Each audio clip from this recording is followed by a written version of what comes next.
Hi, welcome. My name is Dale McCluskey, and on this video I'd like to take a few minutes to answer a question I get fairly often when people call me for help with their puppy or young dog is how soon is too soon when it comes to training a young dog or a puppy.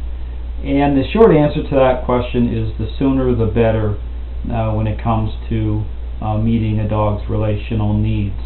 What I show very clearly is that issues associated with housebreaking, with destructive behavior, with nipping and biting, all branches from the relational role itself.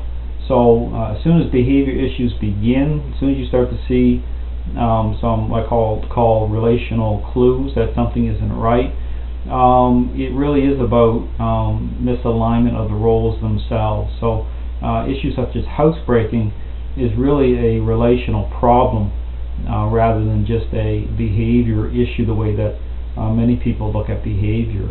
The thing with young puppies or young dogs is what I show is even before they take their first bite of food, they're already getting a really good sense of where you're standing as it relates to nature and the leadership issue. This whole thing with strength and weakness, it really does come through how you think, how you connect, the type of bond that you're establishing.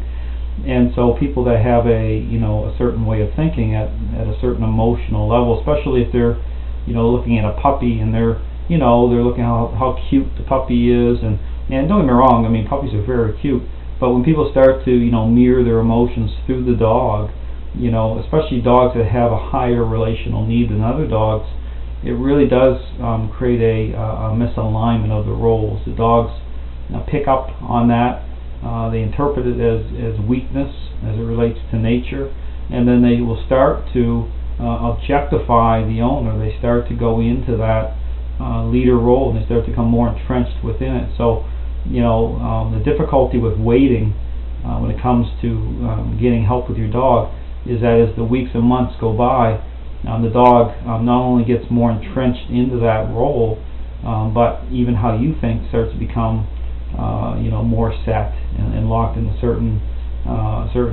ways of thinking, certain ways of interacting with your dog, which really can make it difficult to break free from, to get people moved over into alignment so that they can get in competition for the lead role. So when you're thinking about a new young dog, just think about them as as relational beings, as having needs that are separate and apart from us. But really, it's the same type of thing with I ask the question of what is love? Well, love's the ability to step beyond yourself and meet the needs of another. I mean, it's a type of sacrificial love that isn't focused on us that way, and dogs are about that. I mean, it takes that type of ability to, just like parenting, to be able to set boundaries and rules, but to move a little bit even beyond that to make sure that you're setting that cornerstone correctly as it relates to leadership. So anyway, I just encourage you to check out my system of training. How I approach training. I approach it from lifting the curtain fully on dogs as relational beings. I really, even during the training process, I sit down with the owner to make sure they have a firm grasp of, these ideas about, learning theory and, what does dominance really mean, beyond all the rhetoric. And, within just a few minutes, I help dog owners make sense of it. I help them understand the relational issue when it comes to meeting a dog's basic needs. And then I focus in on the methodology itself, the hands-on method that's used, and I show exactly how to go about doing it. So I'd encourage you to check out my system.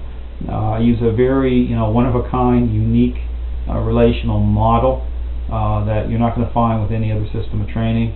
And in saying that, I mean, there's hope for all dogs and owners, regardless of past failure or limited results. The system of training can move you beyond that. So I encourage you to check out my system. I hope you have a great day.